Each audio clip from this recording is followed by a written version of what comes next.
The baby is rolling. It's okay. He's still asleep. You roll and toss and turn while you're asleep. Do I? Yes.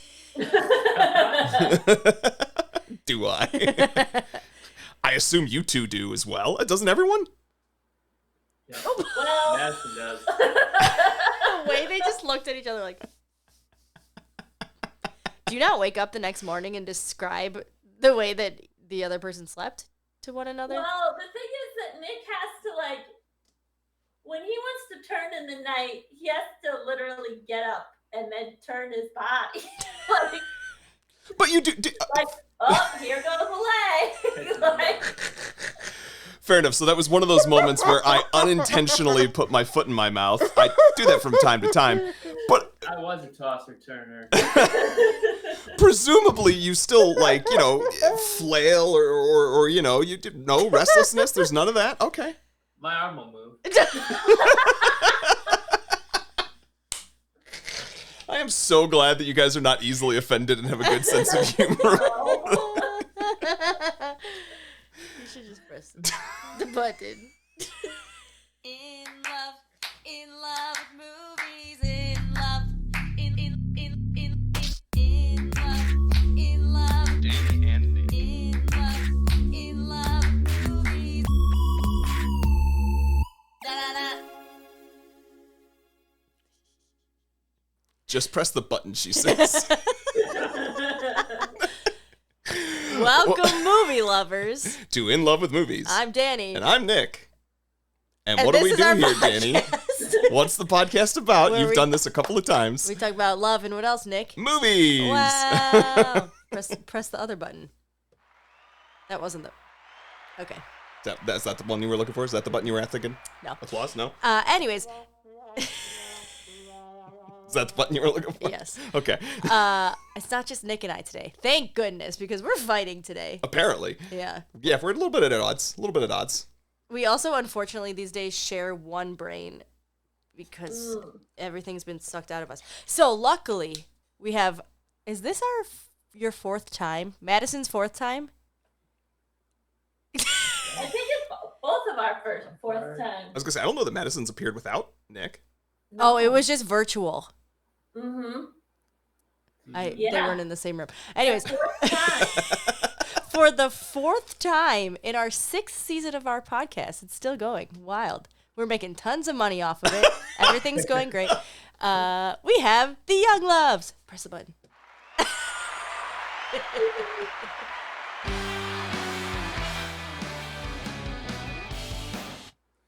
Great. We are very excited to have these returning guests. Listeners of our podcast, if you are new, go back. You'll discover that this has become something of a tradition for us, but the Youngloves come to join us every Thanksgiving season. We bring them on to watch whatever the latest Hallmark-esque movie is, because Madison especially, and Nick by...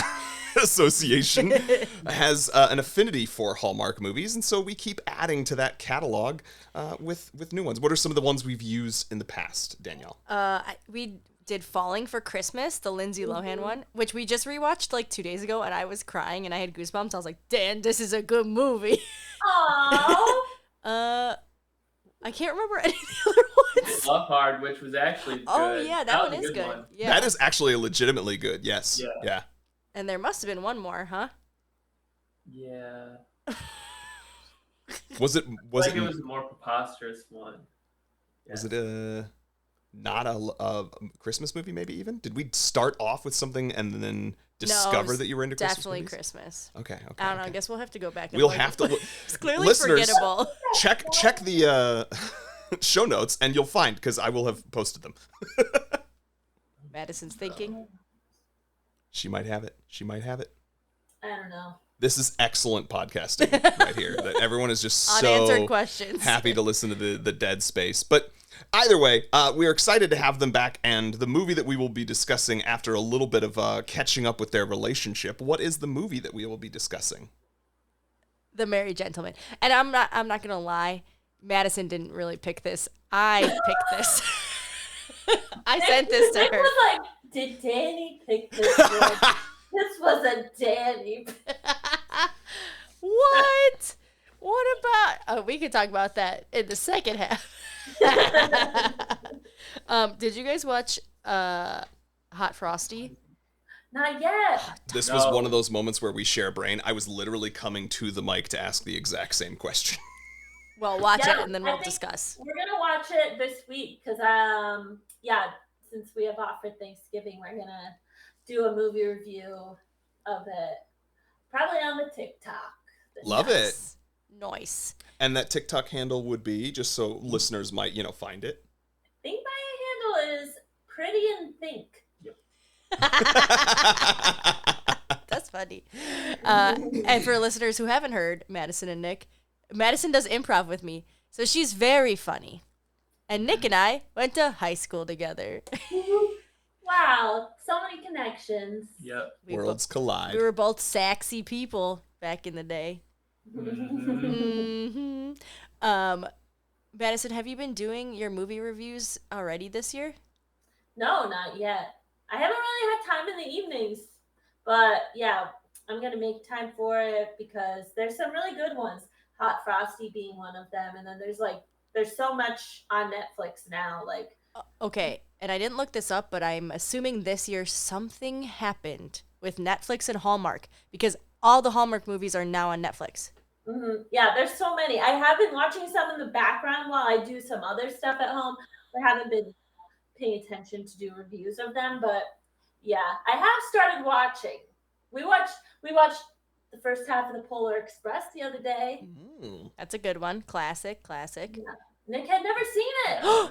And then you stopped halfway. Well, it was too late at night, so we I was falling asleep. we had to watch the second half like today or tomorrow or something. That's funny. Uh-oh. My half a brain broke. I was Lacey Chabert. Is that her name? The Gretchen girl from Wieners? Gretchen Wieners. Girls? Yeah. Yeah. I had no idea. I Googled it, I think yesterday. She's been in over 30 Christmas movies. How did we miss her? Wow. That's what you really want when you're an actress or an actor.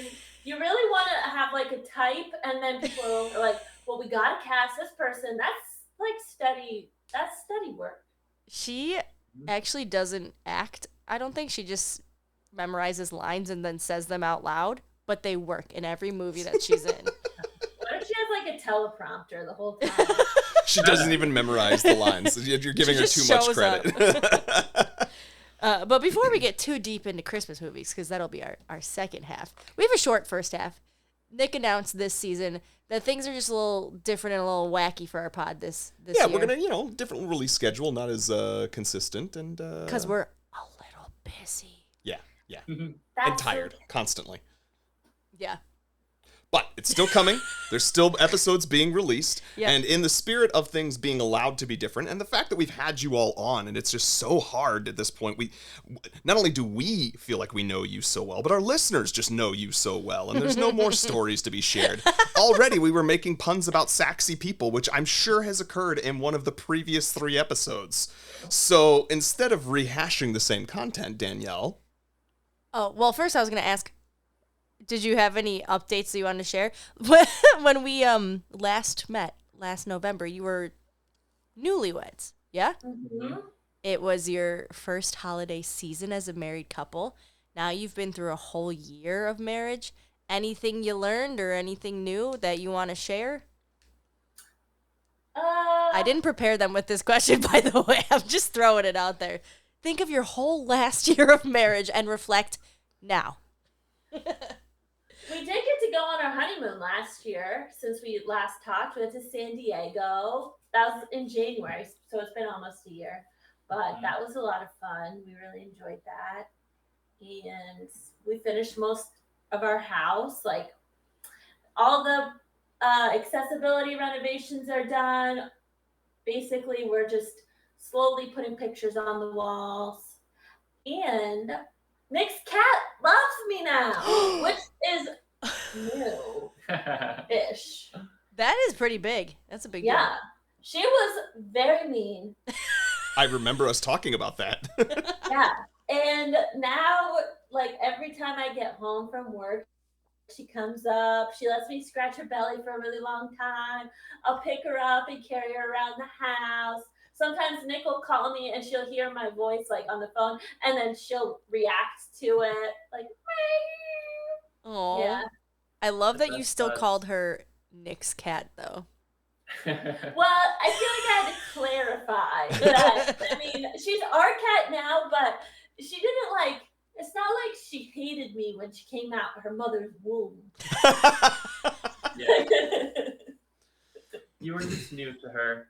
hmm So she took a while to warm up, quite a while, but she finally has So thawed. warm up. No, Yep. she's a traditional cat that, like, you had to wait till marriage to really And then be- a little bit after, there were some times when we first got married that she was mad at me, and I just cried one time because she was being so mean. Nick is Aw. just laughing at that. So I mean, yeah, it's hard not to laugh because like she'll get scared of her. I'm like, don't get scared. Like I don't know. I don't get. she gets What's the scared worst of she me. can do? Oh, Yeah, I mean, you I want to know what's the worst? Yes, please tell This us. year, this is also a life update. This year, we've had a cat outside our house.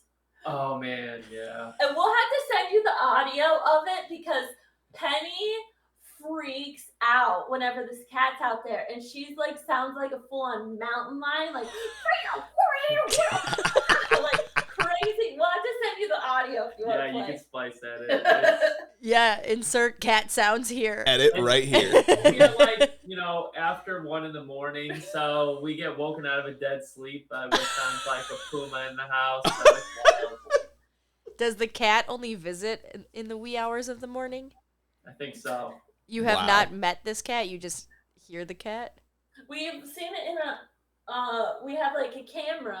I set up a camera so that we could see what was setting her off. At least it's a cat and not like a ghost. Yeah. That's Mhm. That would have been my fear. That is not at all what I thought you were going to say.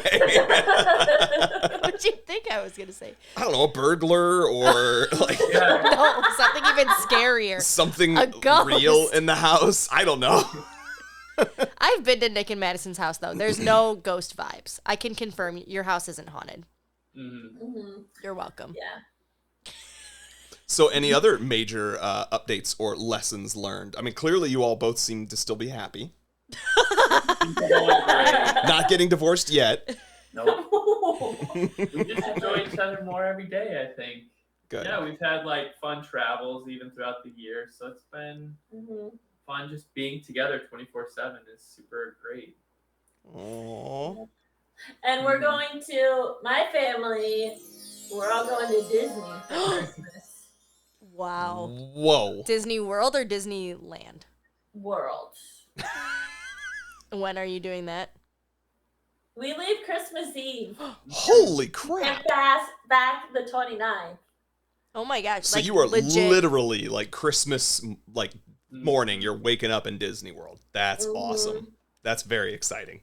Yeah, it's like my immediate family and my sisters and then Nick and me. So Oh my gosh. Are you doing gifts or like it's just the gift of magic? we'll probably get gifts for my parents because they're the ones paying for most of it. But then my sisters and we were like, we're not getting gifts for each other because we spent all of our money on plane tickets and Sure. such. Yeah. Sure. So yeah, we're pretty excited about that. It's like, yeah, it's hard to believe it's like a month away. So. And you're going to be Disney adults for a few days. Mm-hmm. Are you Disney adults? I mean, I I think liked she it. would qualify. Nick immediately chimes in to throw Madison under the bus. Disney adults. I like Disney, but I'm not like, I don't know. I'm not like obsessive. Like, it's not like I have pictures of like Disney characters hanging up on my walls. Like, Because you haven't put your pictures up yet. I heard of somebody who was like a Disney adult who had like in her office like pictures of like Winnie the Pooh through the seasons. Like that's not me. Seasons.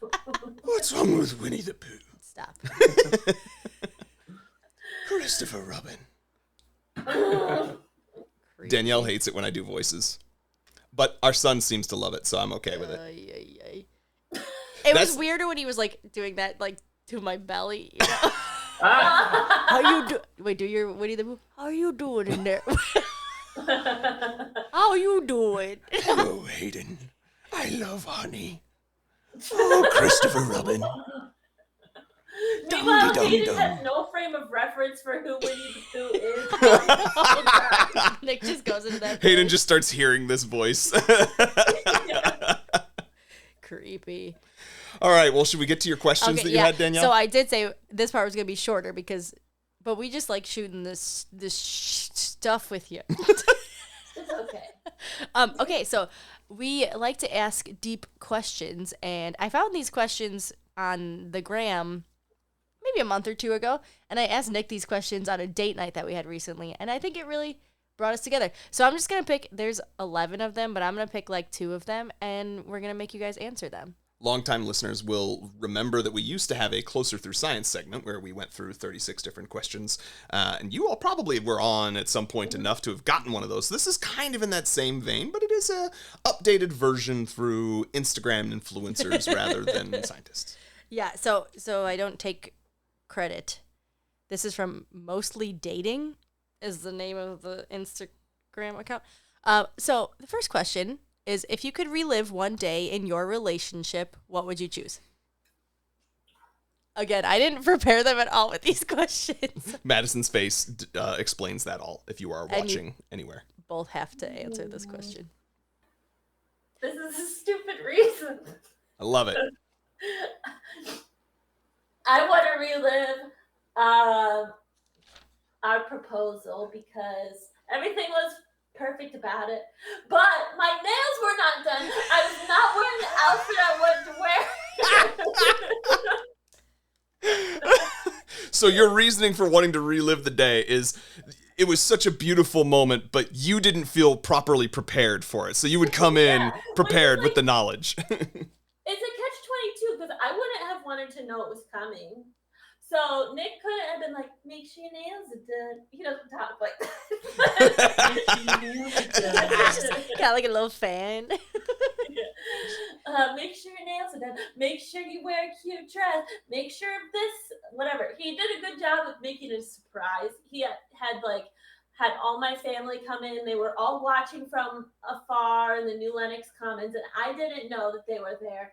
And then they all came up after I said yes, and I was like, oh my goodness, everybody's here. And then we went to dinner at his mom's house and had a huge celebration. Like, it was perfect, except I would have loved to have had my nails done and a nice dress. Fair. Okay, that's fair. I like that Madison added on to the question of like, if you could redo. I think the question was just relive, but that's okay. Well, I would relive that day anyway. Nick? Okay, aside from the wedding day being really fun, I'm gonna go with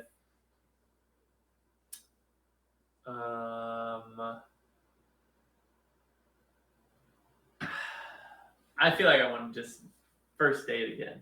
Yeah. Your Aw. first Those date two- again? Watching those 2 nervous kids. Aww. Yeah. Because And on the first date, did you know that Madison was the one? Or did you have a little inkling? She said, of course. I didn't have any reservations, but responsibly, I couldn't say she's the one, but there was a strong feeling. That's fair. That's Mhm. cute. That's adorable. Mm-hmm. I love both of those answers. Okay, let me pick another question. Oh, okay. Oh, okay. What assumptions did you make about, it says me, but each other, when you first met that didn't turn out to be true? Oh. This is a tough one. Uh-oh. I don't really funny one, but I don't know if it's too. Yeah, Nick, you go first. You Okay, go. yes, let's hear the funny one. Remember, you can always cut. We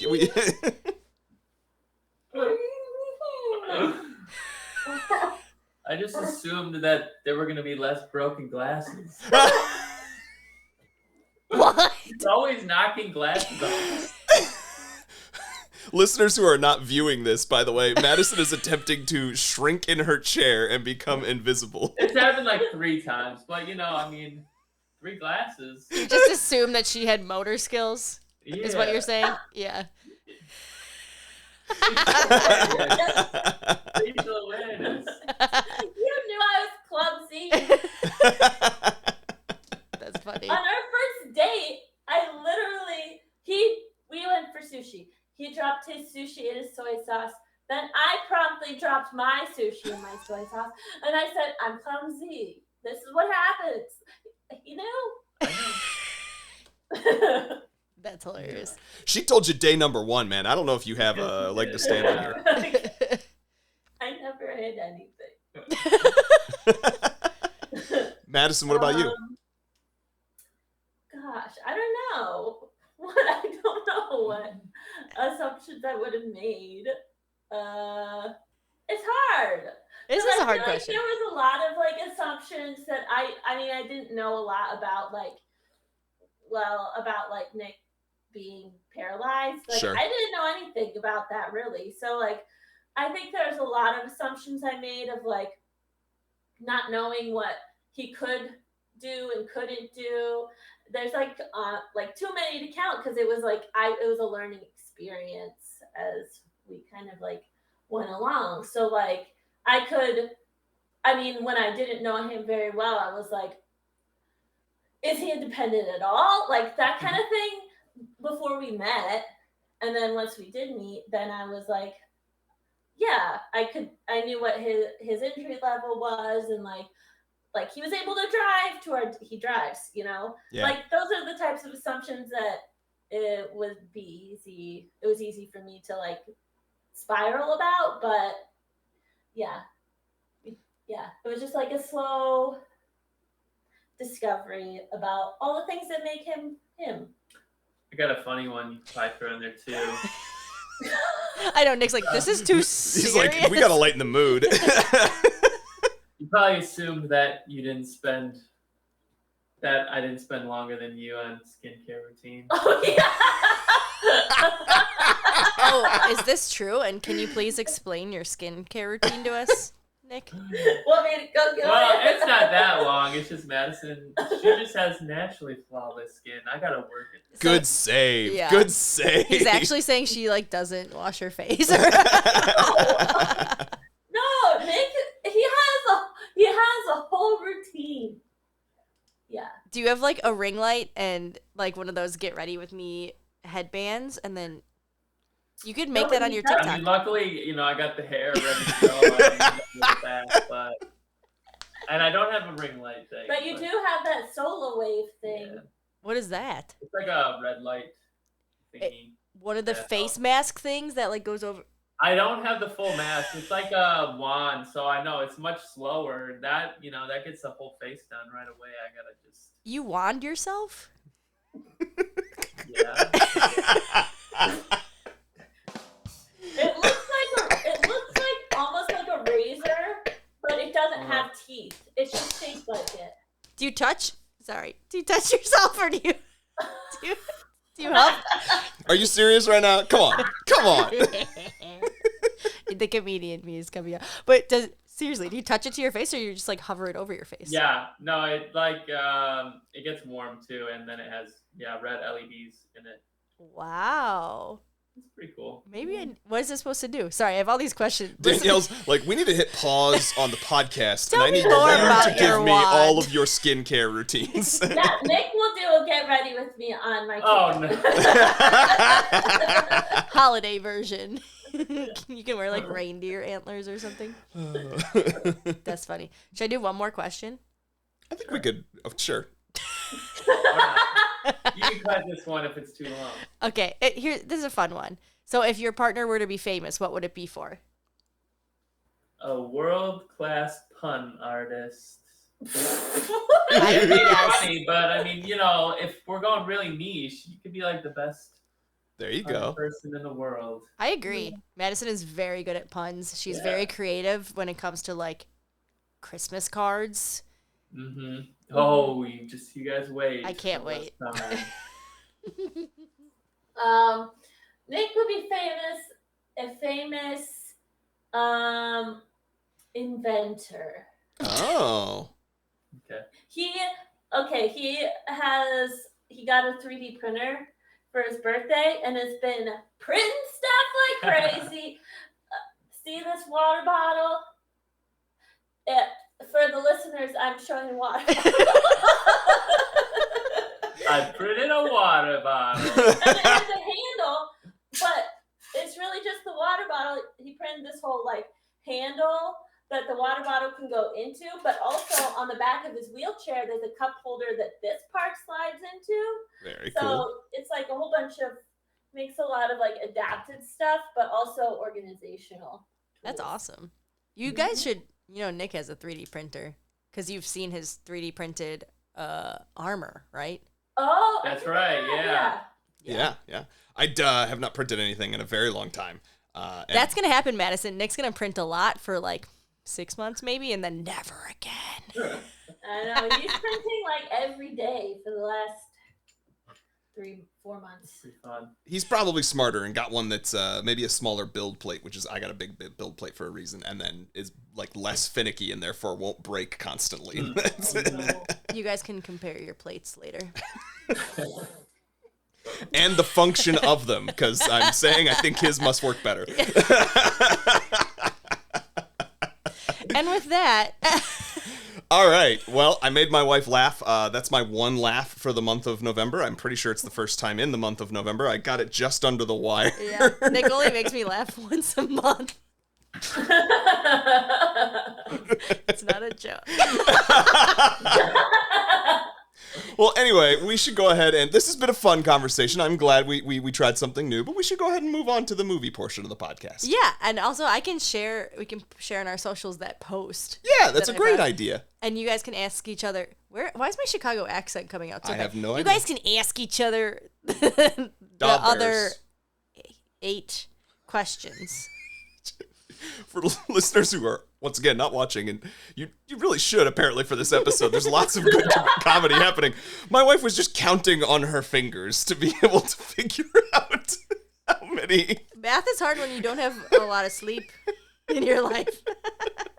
So with that, we'll go ahead and go to break, and then we will see you all on the other side for a discussion of what was the movie again, Youngloves? The Merry Gentleman. In love with movies. And we're back. Welcome back, movie lovers, and you're in for an extra special treat because not only will Dani be doing her dingle later, but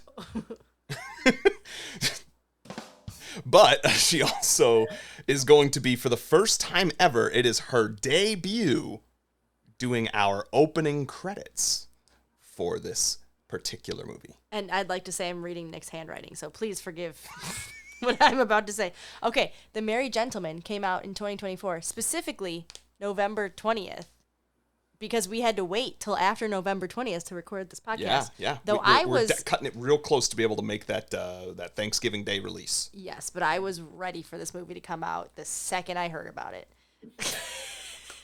When we watched it, it was the #1 movie on Netflix at the time, That's true. which means it was over Hot Frosty, which was probably #1 last week. Directed by Peter Sullivan. Apparently he's done tons of TV movies, mostly killer or thriller. And 50%. 50% of them are Christmas romance movies? Yeah, so basically he does about 50% these kinds of movies and 50% like thrillers with the murders that are happening. So What range? interesting. It was written by Peter Sullivan. Uh-huh. Oh, okay. And Jeffrey Schneck? I don't know what that says. Yes. The screenplay is by Marla Sokolov, I think that's how you pronounce it. who is the sister in There this you go. movie, Marie. And she also is in Full House. Uh-huh. Remember, she's the mean... What's her name in Full House? Oh, that I could not tell you. Wait, but it'll come it's to the me. it's the like mean kind of alternative crowd girl who comes back and has like an alternative crowd daughter in Fuller House. Gia. Gia. Yes, Oh. Gia. Gia. Yep. She is mean. And then we also have Britt Robertson is in Tomorrowland and question mark, nothing else, I'm assuming. But I didn't see anything else. I don't know about you all, but Britt Robertson, the lead of this, literally only ever. I've never seen her Yeah. before. Well, and you probably haven't seen Tomorrowland. Correct. Yeah. Second build, Chad Michael Murray, my friends, CMM, which is why I really wanted to watch this movie. He's probably best known for, well, in my world, he's best known for Cinderella Story and Freaky Friday. Freaky Friday. And The he's about sequel's to coming be up. in, Freaky Friday 2, which is great. Mark your calendars, listeners. Madison, any other Chad Michael Murray or Nick, I guess. Hey, Nick, you're here too. Did you watch this movie? Oh, House of Wax. I don't. Those are my Michael Murray movies too. That's like my biggest frame of reference. Yeah, One Tree Hill apparently, but I didn't watch any of that. But yeah, I didn't either. Yeah. Anyways, Beth Broderick? Is she related to? Oh, it's Aunt Zelda. Yes. Gotcha. It's mom. And then Marla's in it. Michael Gross is the old guy who sits at the bar. No, Michael Gross is her dad. No. Sorry, dad. Yeah, the dad. I recognize the dad because I watched Family Matters with Michael J. Fox back in the day. Was he in Family Matters? I never watched Family Matters. I think it's Family Matters. I would believe you. I knew him most immediately from the Family Tremors. Ties, you guys. Family Ties. That's what it is. I was like, isn't Family Matters Urkel? I thought, yeah. I wasn't gonna. Yeah, Family Ties. Yeah. I didn't watch either of them, so I wasn't, in any place to refute the statement.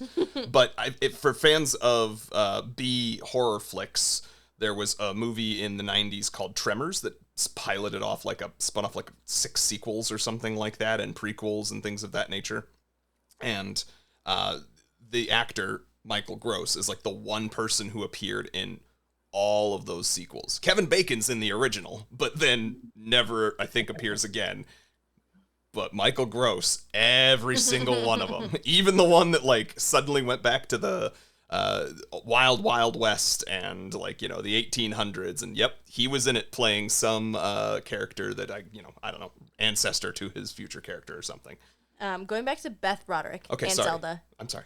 We did see her at 90s Con a couple years ago, and we got on the same plane as her. That's true. We flew on a plane with Beth Broderick.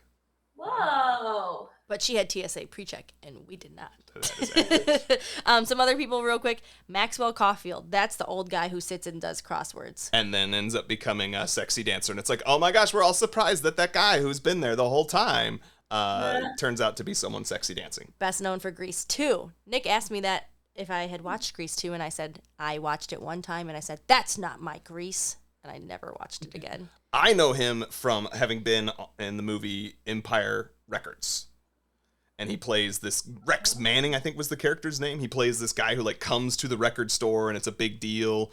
And all the middle-aged women are fawning over him as a, recording artist of some kind. But at the time, you could tell from even Empire Records that he was in there because as sort of a nod to his previous roles, which apparently there was some soap opera or something that he was a part of.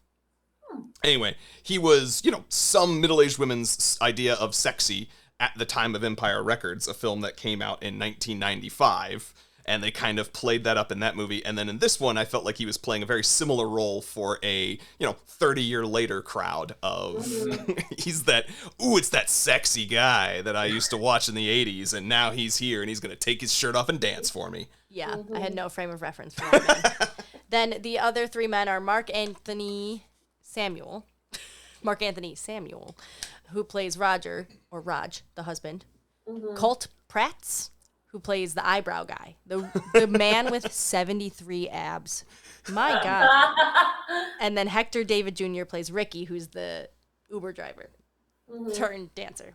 So I think that's basically literally everyone in the movie. Okay. Oh, wait, there's that one lady. Yeah, who's the mom from Wizards of Waverly Place. Denise. Yeah. You didn't write her down. She's the landlord or whatever. Somehow this is my fault again. Maria Canals Barrera. These people do not have easy names to remember. No, they do not. Anyways, yeah.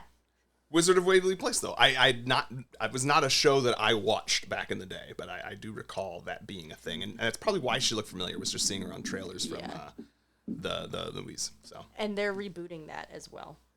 they are. That's true. All right. I did a not great job. Sorry, I didn't do my homework. Hey, it's a good experiment. Did you do your homework for this? Time for Danny's Dingle. No, I did not. That's gonna be fun. The Jingle Bells. Been in it for 12 years. Girl, you're too old. You're fired. Womp womp. Single New York gal moves back home. Or goes back home for the Christmas holiday. First time in over 12 years. Oh no, Mom and Dad's bar home is gonna be taken over by a smoothie place. We need $30,000. Here's an idea. Men. Shirtless men. Because one time, 15 minutes ago, I met a handyman. And that's what I'm going to base the entire show off. And he looked good shirtless. Spoiler alert. They fall in love. But wait. You're not too old. We need you back for 3 more years. That's my dream. It's always been my dream. Will she? Won't she? She don't. She stays in Silver Creek, wherever they are. Happily ever after. Listeners, I'm sorry. That was actually one of my most complete dingles because it wasn't just the words. exact movie. I feel like I was watching it again. The full plot. All right. Madison, Nick, we'd love to hear your take on this full plot of the movie. Yeah, what's your overall impressions? What'd you guys think? Well, I think it was quintessential holiday movie fodder. Obviously, like, we knew what was going to happen. It was very predictable, but it was a delight to watch because it was predictable. Like, it was fun to kind of see what they did and where they took things and how ridiculous it got because you wanted it to get ridiculous. Why else would you watch this movie? One disappointing thing I just remembered was they never at one point had the actual song, God rest ye merry gentlemen. That is a solid point. I'll bet you anything. No. It cost them too much. I wrote that down in here. They didn't have a single song that was a real song. It was like the cheap versions of these songs. Like they looked them up on like the YouTube library. Yeah, they were basically spin-offs so they could afford them. Yeah, I'll They bet you. spent their entire budget on Chad Michael Murray. I mean, you had to get them abs. Actually, this is a fun fact. Did you know he just put out a calendar? Did you see this, Madison? What? No. Because of this movie? Yes. He did a 12-month calendar, and it's him in, like, he's shirtless in every single picture. Oh, my God. And he's in ridiculous poses, and it's, like, very funny, but also very sexy. You know what? Good for Chad Michael Murray. Like, I let's be real, know. because that guy, you know, if you're going to have to get into shape for a movie like this, milk that work for all that it's worth. Mm-hmm. And also, his hair never moved. I did say, I was like, he looks like Ken. She And- did. 'cause Yeah. it was just like, He looks more like Ken than Ken did. it's true. Movie. It's very true. So I think the beginning of the movie is extremely unrealistic because if you look at that line of rocket lights, yes, first of all, they kicked once and they did awful dancing. And then she's in the middle and she's probably like 5'4", which to be a rockette, you are required to be, I think it's 5'10" or 5'11". And like, that's it. If you're not that height, you can't be a rockette because everyone has to be the same exact height. That's why she's a jingle bell, not a rockette. Oh. There was actually one point in the dancing sequence where you realized that half of the line wasn't dancing, and I think it was probably like a practice shoot where they're like, this half of the line, do it. But they still got some of the people not dancing. They like didn't realize where Yeah. the camera was pointing. And then, like, we're getting your coverage over here on this half, and oh shoot, we forgot that those other people were still in frame. Yeah, so I didn't believe her as a jingle bell, nor a choreographer. No, it was very conceptual. Like, suspend your disbelief belief for a moment and pretend that these are Rockettes. And like, especially with like that, they all like lined up and they did that like illusion thing where the person behind you like spreads out their arms, and then like they cut away, and then the last person in line is our, you know, protagonist, and her big move is just having her hands under her chin. And everyone loses their mind. I was like, I should have gone to Broadway. I was watching that scene, and I think I made a note of this maybe even. I was like, what is happening where if this is supposed to be the Rockettes, like A, all of what you've just said, but B, they kept cutting to very excited looking, like, young women, and I was just like, is that who goes to the Rockettes? Is women who just like, yeah! And they're like early 30s? I don't think it is, but I could be wrong. I've never been to the It's Rockettes. like, their Christmas Spectacular is like a huge family show. It's not like single people are not going. This, yeah. It's like kids, because Santa's there. Sure. Yeah. This makes sense. Family show makes sense. I went to the Women Rockettes. having dragged their husbands there would have made sense maybe, but it was like, yeah, a lot of just like single women mostly, and some men, but I'm glad I'm not the only one who thought that was bizarre. Mm-hmm. Very bizarre. But they had to use the same extras that they used for the Merry Gentlemen. Wait, were those the women that were sitting in the crowd? Probably. Go back and look. That would be funny. Very funny. The other thing that made that not believable is they just fire her mid-Christmas season. Mid-run, yeah. I don't think that's real. Like, don't you have a contract? I would think so. But I've never been a Rockette. And if her name is what sells shows, you're not going to get rid of her. Anyways, it was very contrived, the whole thing. But as Madison said, it's very predictable. But that's what people tune into these movies for. And this one was not as predictable because it flipped it on its head and it gave you naked men. Mostly naked. You're right. Sorry.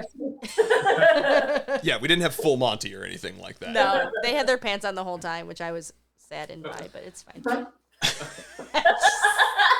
See, Chad but Montgomery didn't want to have to do leg day and ass day. He was all upper body, yeah. That's why he was standing behind a bar. Speaking of also not great dancers. Man. I feel like the cab two driver guys guy was, they brought that person in because they like saw Chad Michael Murray and they're like, hey, we got these guys that are really, really sexy. We got them dancing. And then they suddenly realized in rehearsals, oh shit, these guys can't dance. So they brought in the one person to like come and do all sorts of hip hop dance moves. And even that person is okay. No. No? He was good. Oh, okay, Danielle disagrees with me. But I was distracted by the 72 pack or whatever. I thought you were going to say the 72-year-old. I was distracted by him. Honestly, that show reminded me so much of, I went to a bachelorette party a couple years ago in Nashville, and it was called Ranch Hands, and it was just all cowboys, and they never got naked. They always kept their jeans on the whole time, and then they would come and dance with you, but they had these giant belt buckles, and they were very... They're getting you with the belt buckle, huh? They're really Again, showing you the belt buckle. everyone should watch this episode, because I'm just... I can't see what I'm doing, but... I'm not even going to describe it. You have to come watch us on either Spotify or YouTube if you want to know what's happening. So she goes home, right? And then, wait, there's Netflix Inception in this movie. And that's... yes, they do this in these movies all the time. I'm obsessed with it, though. Mm-hmm. Which, I was like, that's an Inception. And then also there was an Inception also when she was looking at the newspaper clippings on her sister's shrine to her. mm-hmm. I thought that, yes, funny that her sister has a shrine to her, but I thought that was the better Netflixception that has happened. I thought it was on the bar wall when she was like going back to her parents' maybe bar. it is. Also, it's her parents And it said, have a like, shrine to her. Belgravia Royalty Visits Bar or whatever. That's the one. That's the one. That was so wild. What was the name of their bar? Rhythm and Flow? No, it was Rhythm Room. Rhythm Room. Oh yeah, the rhythm. Yeah, so she just goes home and casually, her parents, I think, live at the bar. Right? Yeah, I mean, she never goes to her parents' house. She's always at her sister's house. Yeah. I did think it was funny when they have Christmas dinner in the bar. bar, and they like had kind of planted the idea that it was a big deal and like, oh, it's this big thing for the community. But then sure enough, when they have the event, no other extras are invited but the main characters, and they make this big deal for the landlord to come join them. And I'm like, wait, you've been having this big, apparently, cultural touch point for your community that doesn't include any of the rest of the community, and you have never once invited your landlord to be there, but she's super excited by the honor for you to do so. It had me just, I wanted to roll on the floor laughing. It was so comical, and it just feeds into the fact that you're like, oh yeah. They couldn't afford, I assume, to have another set. So that's why they were like, we're just going to have the Christmas dinner. It's going to be on this set because we're not doing it at the family's house. Yeah. So Ashley comes home because she got nothing else to do. She's been in the same show for 12 years, and she goes to her parents' bar home. And then, lo and behold, as she walks in, a man is decorating, putting wreaths up or something, garland up Yeah. for Christmas. Yeah. And she, gets caught in the garland. Oopsie. Whoa! I wrote down clumsiest meet cute ever. See? Clumsy. Mm-hmm. It works. Clumsy works. And then he just falls in love with her because he thinks she's cute. Like right there. You know, I wrote this somewhere where holiday movies are very nice and they give you good feelings, but there's really never any character development with like the relationship. They're just like, boy, girl, love. Like they don't even talk to each other It's about always things. like they are single and attractive and have no character flaws. And also another single person who is attractive and no character flaws. And they're in love, easy peasy. Yeah, true. Which, as a side note, is why I think it's really hard to do the Trapped in a Musical Hallmark version that we do with Comedy Sports, because we have to do like an hour long of like a musical that about basically like a Hallmark holiday trope. But these movies themselves are only an hour 20 minutes with no character development. An hour made up a plot when there's like no character development is very hard. Well, I mean, I guess the character development is single to not single at the end. Yeah. Yeah, I'm watching more and more Hallmark movies because they're all on Netflix now, and I'm realizing it's literally the same. They just put any attractive people together, and they say, put some snow in it. And then They don't even really, like, I had that note too. Like, this one in particular was really difficult to understand the motivations of any characters. Like, she basically, you know, kind of signs him up to be, you know, gigolo, or what's the word I'm looking for? Yeah. what? Not gigolo. A cabaret dancer? A stripper? Yeah, Chippendale. That's what I was looking for. Chippendale. Gigolo. So he signs him up to be a Chippendale, and he, like, there's just no explanation as to why he says yes to this. Yeah. Like, it happens because it has to happen for the movie to happen. Mm-hmm. Yeah, he like says that it's because her parents' bar is in jeopardy, right? They're $30,000 in debt, and she's like, "This is the only way we can make money. Sex sells." She doesn't say that, but it's implied. And yeah, he's like, "Yes, this is the only way I can save the bar." Oh, which brings up a good point that Nick wrote down. Okay, with Chad Michael, his name is Luke. We're not going to one keep name. saying CMM. Luke. No wonder Luke feels the need to dance, because he's like not even a good handyman. I thought the stream when he fixes that faucet was hilarious. He's like, it's fixed. Yeah. And then it was like a trickle. I was like, it's broken. I'm so glad I didn't say anything, but I did have that thought. I was like, is that the water pressure typically? Yeah. We both were like, what? Yeah. Movie set couldn't afford running water. They just poured a water bottle down the tube and let that come out. Someone was just on the other side of the camera, like, Yeah. squirting it in there. That's funny. Also, the costumes must have been borrowed from a movie that was maybe made in the early 2000s, because her hat, okay, admittedly, I used to have one of those hats where it was like really floppy. You stuck it to the back of your head and then it flopped down. That's, no one wears that anymore. Are you sure it's not coming back? Because a lot of early 2000s fashion is coming back. I don't know, I'm not cool anymore. But let me tell you, I didn't think she looked cool either. And her wigs, yikes. Put a comb through it. Am I right? That was the thing that stood out to me in the very first opening scene, where we're supposed to buy her as, you know, this leading lady in this show, and I was like, I'm bad at even recognizing when a wig exists on screen, but I was like, good God. It was just, yeah. We call those a shake and go. Shake and go.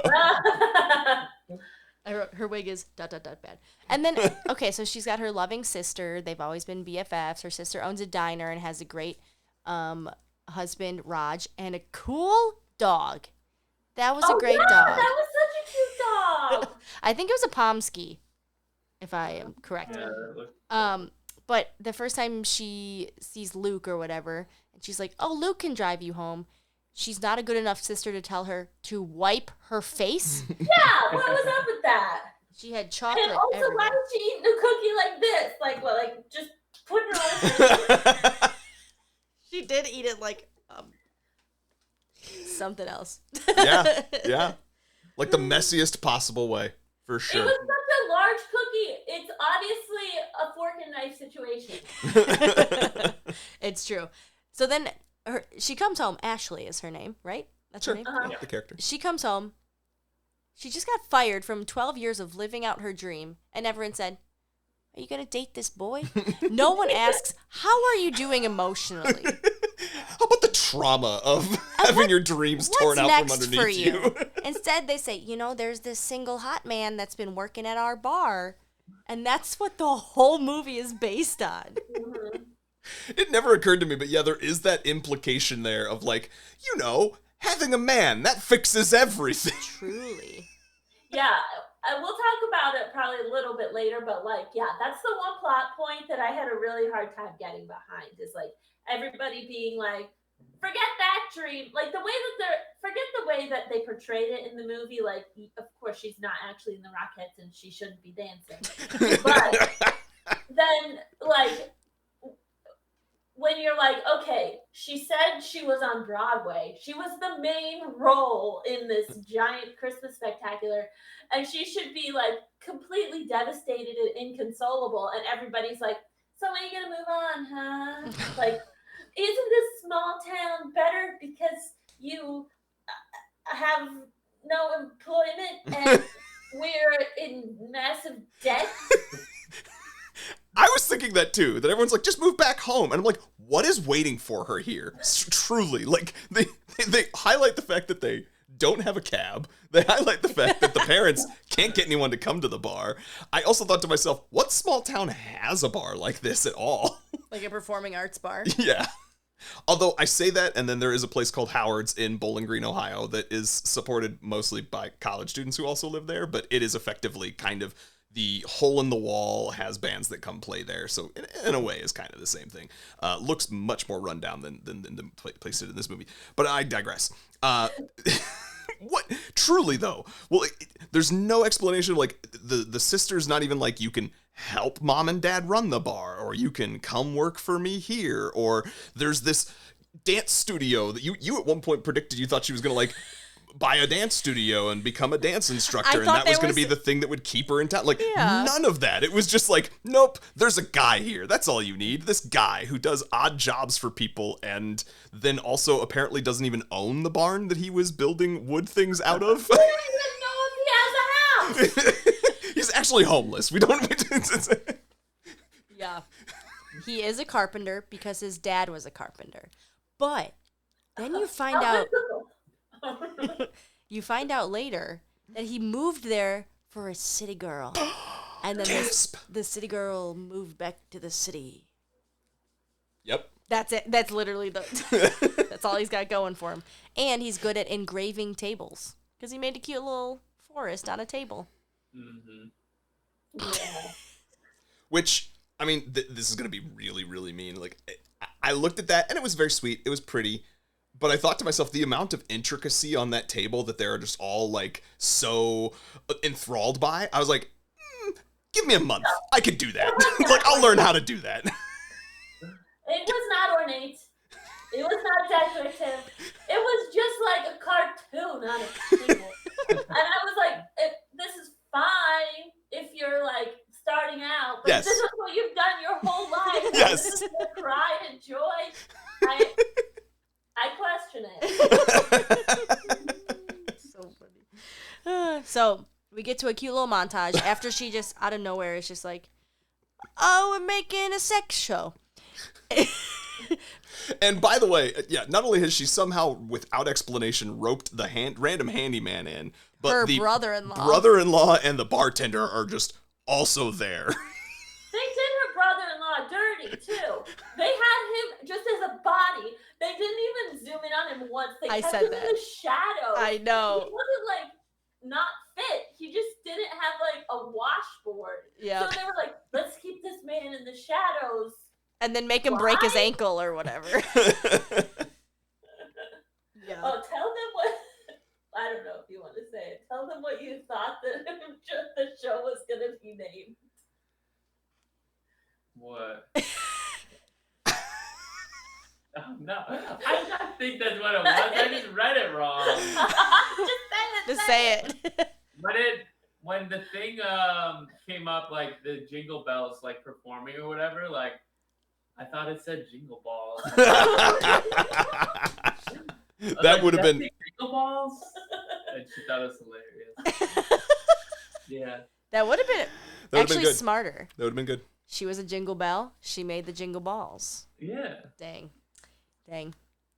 That's the R-rated version coming out next year. Where they do take their pants off. Nick, without even trying, you were already more creative and inventive than this woman who's supposedly been doing this her entire career. So after this montage, she teaches them. They spend a lot of time, but also it's 2 days or something like that. No, but see, here's the other thing, is it's 2 days. They spend a lot of time. They have this whole montage of them having to learn the one routine, right? And they make a big deal out of it. And then they have the big deal about that first routine. And then every routine after that is happening each night or maybe multiple times a day. And they don't show them practicing those completely different routines at all. Once you know one dance move, you know more. Even different theme to different generic music. There's Hawaiian night, cowboy night. What were the other ones? Construction worker night? Wasn't there construction? Weren't they wearing... And do they only do one dance per night? Or do they do the whole show? Yeah, That's a very good question. it's true. And then also the thing that killed me, and Madison, this might have killed you as well. Coming from the theater, performing arts, like, there's 2 different times where they stop the show in the middle. They're like, turn off the music, turn off the music. I was like, no, the show must go on. I don't know if you know that. Yeah, I was watching it and I was like, why are these people staying? That's what I was going to say. I know. The extras are all just there like, yeah, this is totally normal. Just staring, waiting for the show to restart. And towards, when the big inner conflict is happening and Luke is like, I can't perform without Ashley. And then she comes back and his routine, not good. You're I was not like, that, if you needed her to perform that, you shouldn't have done this in the first place. But she What, you gave think him. Chad was just like, I only do grapevines.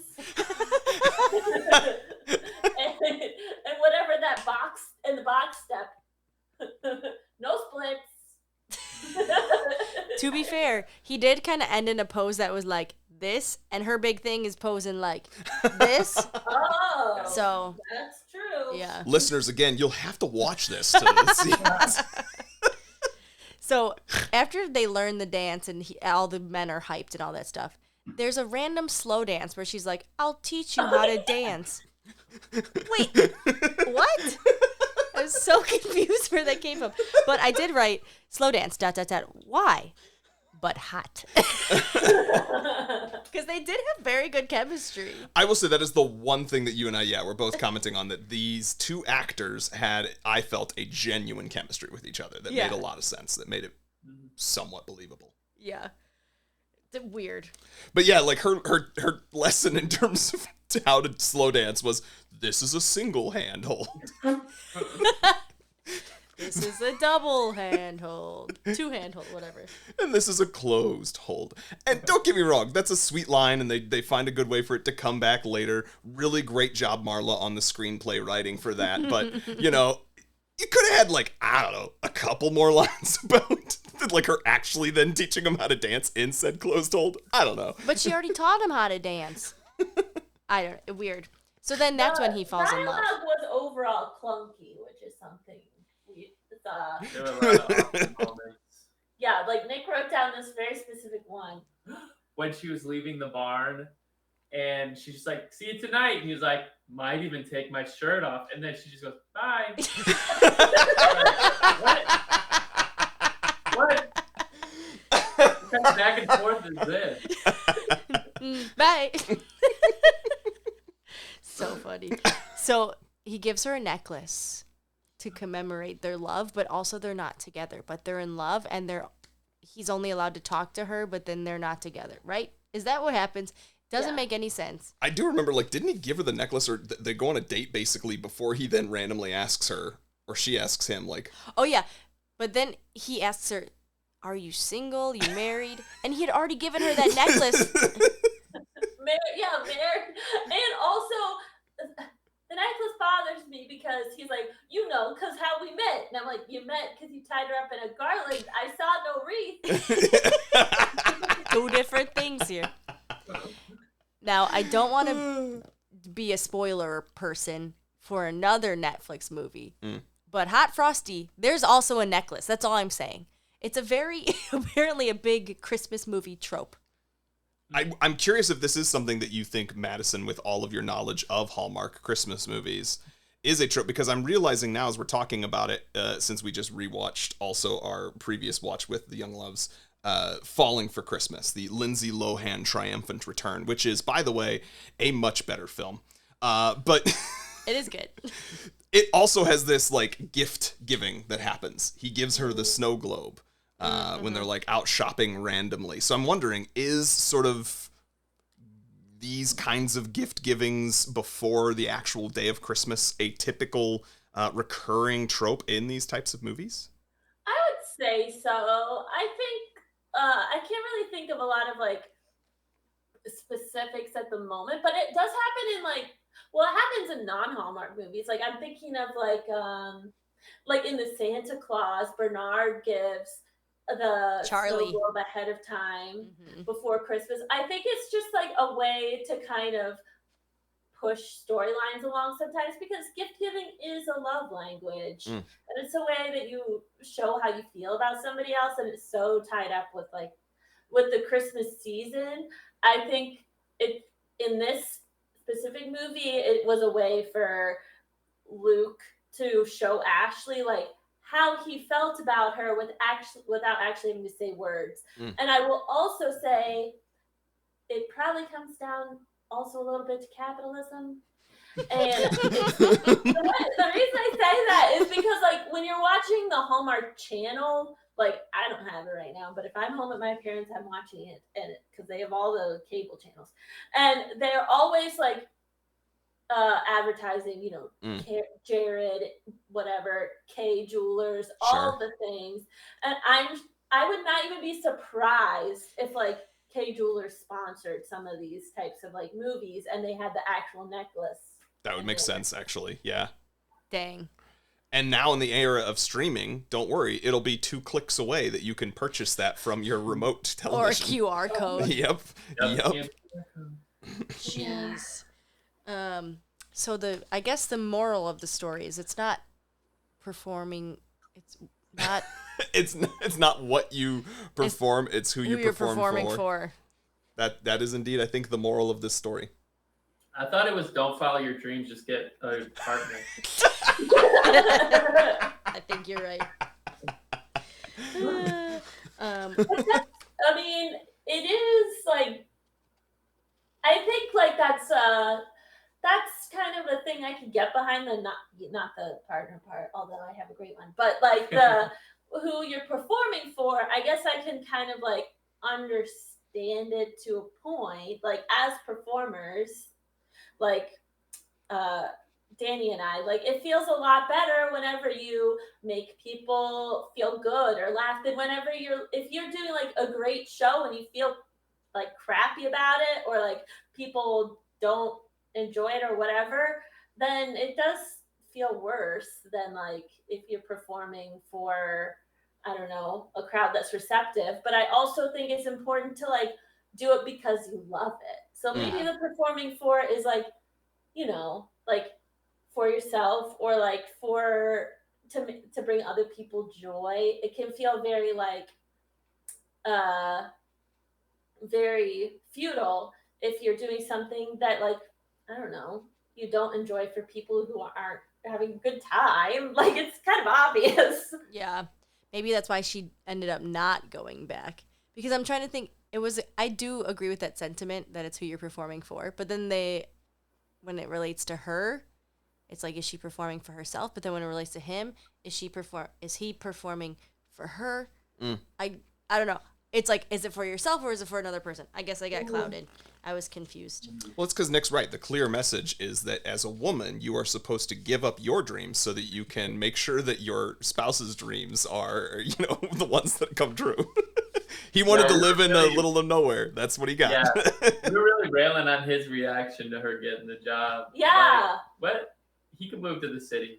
Right? Like, I know. I was like, this is major red flag behavior. And like, usually the plot of the movie is like, she doesn't like her job in the big city and she moves to the small town and she ends up loving it there and finding a new type of dream, which happens all the time, right? Sure. Like, that's okay. But in this case, she was torn, and he should have been the person to say, hey, I have no attachments here. Like, and he previously lived in a city, and he only moved to the small town because of his wife who wanted to move to the small town. So, like, he should have been like, hey, I want you to live your dream. You helped me live a dream that I didn't even know I had. So let's go, and they could make their own way. Maybe they open their own show. I don't know what that looks like. But yeah, it was like really toxic how he was like, it's either me or your dream. And you've known me for 3 weeks. So which one do you pick? Literally, they meet on December 6th, because that's what the date is on the outside. And that happens December 24th.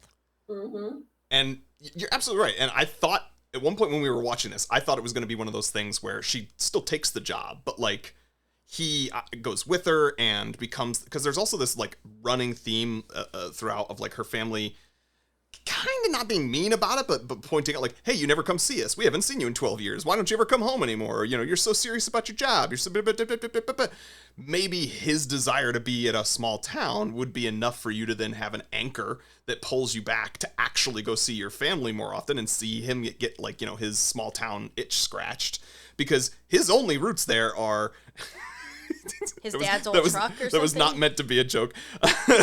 No, his only roots there are like the fact that he wants a small town.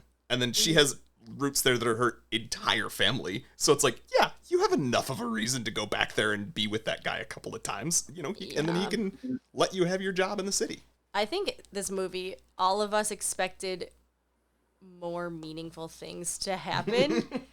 And they were right there too. Like, maybe her dream was she realized that she liked doing choreography. She even said it. She was like, I like seeing other people learn these things. And they didn't follow through on that. I'm like, open up a dance school, or like you said, Madison, like have them do something together so he could still perform. But instead, they just didn't.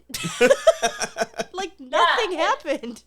They saved the bar, spoiler alert, but like just thinking about business, you dig yourself out of a 30,000 debt hole, and then what? Yeah, I was looking at the same You thing. still got expenses. I assume like $6,000 a month at least, and tickets aren't going to cover that. I mean, even the bar is not going to like, and tips are not going to cover that like sustainably. So it would have been nice for them to acknowledge that and then be like, oh, and that's, they didn't even make repairs. Well, their handyman was busy. I don't know if you knew that. So like if they would have made it into like a dance studio or something, I don't know, more in line with her personal passions, then I think that would have been more satisfying. Yeah. I also thought at one point, I turned to you and I was like, that guy, the crossword puzzle guy who got in this show, I thought he was going to be like a former Broadway like producer, and I thought he was going to like buy the bar or like revive it or be like, this is a place for shows. But instead he just took his shirt off. Yeah. Yeah. It's making me think about, though, with that guy and sort of it's almost like a fantasy for an older generation, maybe.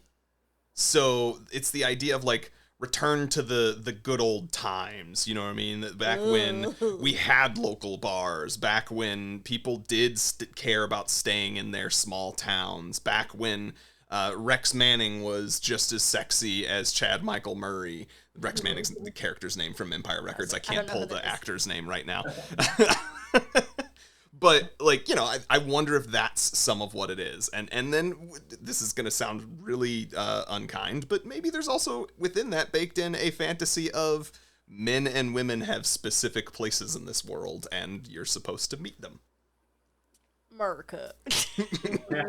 Yeah, I think that's a huge trope of Hallmark, is like putting people in certain like roles, and this person, a woman's supposed to be like this and a man's supposed to be like this. And I think that's par for the course in Hallmark. They're trying to like, I mean, this is a Netflix movie, but I mean, I feel like they're trying to kind of shake it up a little bit on Netflix's end, but I don't know. I think too, like, to your point, yeah, it is an old dream to like move back to the small town, and a small town is idyllic, but it's also kind of, I mean, this is kind of a bummer, but I think a lot of people our age are trying to do that but can't afford it. Yeah, no, that's 100% true. Like, because, you know, the people who are older generation won't move out. It's your fault. You know, or for whatever reason, like, small towns are very idyllic now. Like, just take a look at, there's so many, I feel like in Illinois around here that are like having a new heyday, like getting very popular, but then the property values go up and people build mansions and it's all over, you know? Yeah. Like Manhattan, right? Didn't we talk about this last year, or we were talking about this past year in our podcast? Manhattan, Illinois has become like hugely popular. Yeah, a bunch of my friends just moved out there. Yeah. Well, I don't have much more to say. I just have one final thought that I didn't say earlier. I think it's very funny when Raj breaks his knee or whatever he does.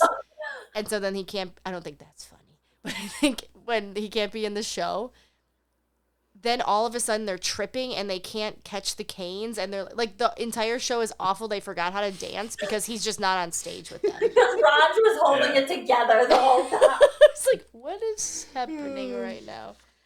Just, that is something I had to point out. But other than that, no notes. Two notes. One, I thought Chad Michael Murray was doing actually a very good job as the sort of aw shucks handyman with a little bit of a like almost southern draw. In fact, I had a note that I don't know if you guys have ever seen the show Justified, but he's got kind of a like less violent Raylan Givens vibe to him, and he does it very, very well, which is not something I've ever seen that actor do before. Yeah, he says "city girl." Like, Yeah. just there was a little bit. Yeah. City girl. The only other note I had is I actually had it written down as a positive thing. The very first time they perform, I was like, oh my god, this is so good that they like acted the balance where they're dancing, but you can tell that they're definitely not professionals because, you know, they're going to grow throughout the course of this and keep getting better as, you know, things go on. They didn't keep getting better. That wasn't some sort of genius bit of acting where it's like early on in the learning. It just was that's how good they could dance. Full stop. Dancing doesn't matter, Nick. You're right. They just had to take their shirts off. Matter. Oh, you wrote this down. I forgot about this. Okay, do you remember whenever they brought out they were talking about that Yule log cake? What is it called? Oh, something Noel. Yes. Oh, yeah, Croque de Noel or something Croque like Noel, that. And then she was like, we haven't even had enough people to eat the cake. And then they make it and it serves like 5. I know. That's that was the first time that they talk about like it being such a big deal that everyone comes to their bar for dinner, and then like everyone is literally just 10 people. Like it's like it's the family. You just had your family dinner there. Yeah. And I was like watching it knowing that Paul Hollywood would be watching him roll up that cake, and with all those cracks in it, he'd be like, it's not a very good spiral, or whatever he says. I said something about the spiral too. I said that was too loose. It was so loose. Yep. Not It was good. a whole mess. She was literally like when they started, because they cut to them putting the frosting on it, and she's like, that's not the same one that they were just rolling. Yeah. Well, anything else that you guys thought of? Yeah, Nick, That was so funny. I just want you to say it. I just quoted a Cinderella story during the movie. Do tell. The Hillary Duff's line where I was, when some moment between them, and then I was like, waiting for you is like waiting for rain in this drought. Disappointing. Yeah. I don't know if those are the two Hopeless adjectives she and uses, disappointed. but yeah, I was like, oh, Chad. It makes me want to rewatch Cinderella Story. You know, Chad Michael Murray is a good actor. I'll give it to him. He was believable in this. Did I like his character as a whole?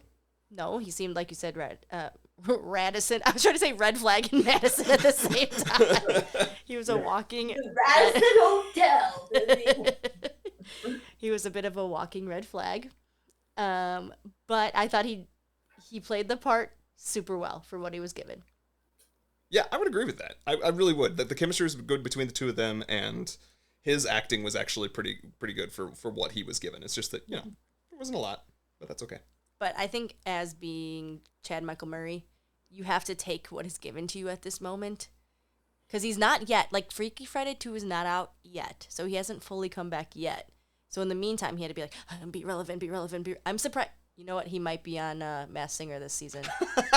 That's how people become relevant again. Yeah. Okay. Tell me. Last year, Lindsay Lohan's character fell in love with somebody. I was going to say, last year, Lindsay Lohan was in a movie, and now Chad Michael Murray is in a movie, and they could be in a Christmas movie. They could have their own Christmas movie Freaky Friday moment. I like this. 2025, they're going to have something there that they'll be in one together. I could totally see that. So it'll come out after Freaky Friday, but you guys said you haven't seen Frosty yet? No. It was in the previews, wasn't it? The line? Yeah. Because you mentioned the crossover and Lindsay Lohan, it just made me think of Hot Frosty. There's a moment where during their Netflixception, you see a scene from the movie that we watched, Falling for Christmas. And I'm going to forget the actress's name. Gretchen Wieners looks at the screen, sees Lindsay Lohan, and goes, that looks like a girl I used to know in high school. Oh, my. They were both just on Watch What Happens Live together. They're a thing together now. That's great. Good for them. They're isn't that a very funny career path where you are like you're a hot girl when you're like early 20s, then some things happen. Now you're back in Hallmark Christmas movies. What a great path. That's what I wish for myself. All right, Nick. Well, anyway, Should we get to our heart ratings and we our should. renew? Let's land this bird. All right, listeners. As a reminder, we're going to do our heart ratings and renewing your vows. However many hearts out of 5 hearts. Objective rating. What would you rate this movie? And then would you renew your vows? Would you watch it again? Oh, we didn't even do our love story. I guess There wasn't anything movie's exciting. brand new. We all watched it just in the last it. week. Yeah. That was the love story. I'll start. I give this movie 3 out of 5 stars. Okay. Would I renew my vows? I will have it passively on in the background for the next couple of Christmases. I don't mind that man's abs. You could see inside the crevices. Unbelievable. Okay. I wrote down 2.5. Oh no. 2.5. It was the right at the middle between 0 and 5 for me is always as far as it can go before I'm like anything below a 2 I don't finish the movie basically for me. We had to for this one 2.5. There were some things that were brought it up a little bit, but in terms of the objective quality, no, it's not there. Although I did think to myself, I need to go back and double check what rating we gave to the Lindsay Lohan Falling for Christmas movie because we rewatched it. 5 out of 5. Perfect movie. I will say it is much better. It's than this so one. good. It is a lot better. I feel like it knew much more what it was trying to be, and it like intentionally made fun of itself, as opposed to this one, which kind of tries to just stay serious and is not as good at it. Would I renew my vows? I'm not intentionally, but I will not have be. it on. I will not be miserable with Chad Michael Murray acting because he was pretty good in it, and yes, I'm sure it'll be on in my house. So, Youngloves, what would you rate it? I think I remember that last year, Falling for Christmas was 2.5 for me too. Oh, Dang. But that's probably where I put this one. I mean, objectively, I think that the movie was like good for what it was, and yeah, I think it's a good, background movie to watch in the Christmas time. But there were times when I was like, I mean, it's good to have predictability, but it was so predictable that like my brain was kind of shutting off before they got to finish it up. So yeah, and renew my vows. Yeah, probably unintentionally, but How dare you? The 6 packs. That's not why. it's not why, but No, I mean, I find myself watching movies like 5 years later that I'm like, oh, I've already seen. That's fair. fair enough. I'll go 2.6. I'll go a little easier on Wow. the guys. Yep, but definitely no renewing the vows. It was just too vanilla. Like I don't even know if I. The abs are too vanilla for you? He wanted it to be X-rated. Actually, he just wanted to see more of the men. Yeah. Yeah, I don't even know if I chuckled at any like just lines, like Not intentionally. Yeah. Yeah. It's too predictable and Maybe Marla's a better actress than she is a screenwriter. She's a very good actress. I just wanted to pull up real quick. People come see our... This is Chad Michael Murray's calendar. That's February. What are you wearing? An apron. That's Ah. Easter. Oh my! So I wasn't making this up. It's a September. He's dressed as a my. football boy. Everyone, come watch this. People listening could just look up Chad Michael Murray calendar, and I'm Please sure do. I mean, this is good stuff. Another Hallmark movie to watch is that one about knockoff Taylor Swift and Travis Kelce. That's right. Have you seen that? No. There's a Hallmark movie, Christmas movie about like a blonde pop star who falls in love with a Kansas City chick. But obviously neither of them are Taylor or Travis. It's just For legal reasons. off their love story. That's hilarious. I'm going to look that one up. Yeah. All right. All right. Do you guys have anything to plug?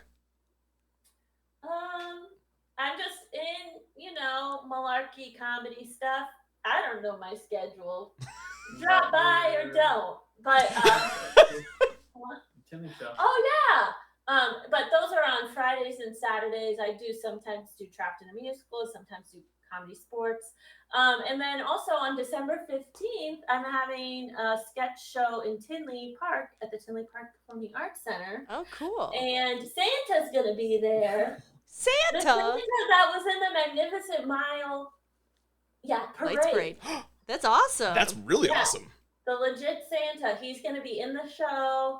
And yeah, it'll be sketch and improv and a goofy time. It's at 6 p.m. on Sunday, December 15th. Oh, we should go check that out. Write it down in your calendars. That's awesome. All right. You can, me and Madison are sometimes in the same show. I mean, we do the same show, just not the same show. You know what I'm saying? Not at the same time, necessarily. Not necessarily, yeah. Okay. Okay. All right. Well, and with that, Nick. I got nothing to plug other than our socials. So you can follow us at In Love with Movies. That's the letter N, Love with Movies, all spelled out. You can also follow me at Nic Loves Movies. That's Nic, Nick, Luv, Love. And we are on Blue Sky. So Blue Sky seems to be the latest one that is trending in the news, as where everyone is apparently jumping over to from the social media platform formerly known as Twitter. But yeah, we're there on both of those things and pretty much every other social until one of them becomes the new crowned king. We'll see. But follow us there and me on Letterboxd. Cool. All right. Love you, Nick. I love you too, Dani. And we love you, Youngloves. We love you. We love you too. I have to go to bed. I was going to help correct that, but no, I'm just going to let that lie there. La la la la la la la. We love you too, listeners. Bye-bye. Bye. In love with movies. Da da da. We did